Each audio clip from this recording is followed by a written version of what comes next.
মাদারীপুর জামে মসজিদ, কেরানীগঞ্জ, ঢাকা। মসজিদটি কেরানীগঞ্জের পশ্চিম বরিশুর কালিন্দী ইউনিয়নে বুড়িগঙ্গা নদীর পাড়ে 1937 সালে স্থাপিত হয়।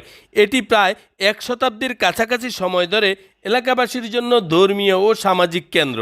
বর্তমানে নির্মাণাধীন তিনতলা এই মসজিদ ভবনটির দুটি ফ্লোরের কাজ শেষ, বাকি অংশের কাজ চলমান। ভেতরের অংশ খুব সুন্দর করে মোজাইক ও সাদা রঙের টাইলস দ্বারা অত্যন্ত নিখুঁতভাবে সাজানো। দেয়ালে অলঙ্কৃত খিলান আকৃতির মেহরাব এবং উঁচু কাঠের মিম্বার ঐতিহ্যবাহী মসজিদগুলোর চিহ্ন বহন করে এবং পর্যাপ্ত আলো বাতাসের সুব্যবস্থায় গড়ে তোলা আধুনিক সুযোগ সুবিধার সমন্বয় মুসল্লিদের আরামের সহিত ইবাদত বন্দেগী করার সুব্যবস্থা নেয়া। এই মসজিদটি স্থানীয়ভাবে প্রাচীনতম জামে মসজিদগুলোর একটি হওয়ায় এটি ধর্মীয় শিক্ষা লাভ, জুমার খুতবা, তারাবির নামাজ, ঈদ জামাত সহ বহু ধর্মীয় অনুষ্ঠানের কেন্দ্রবিন্দু।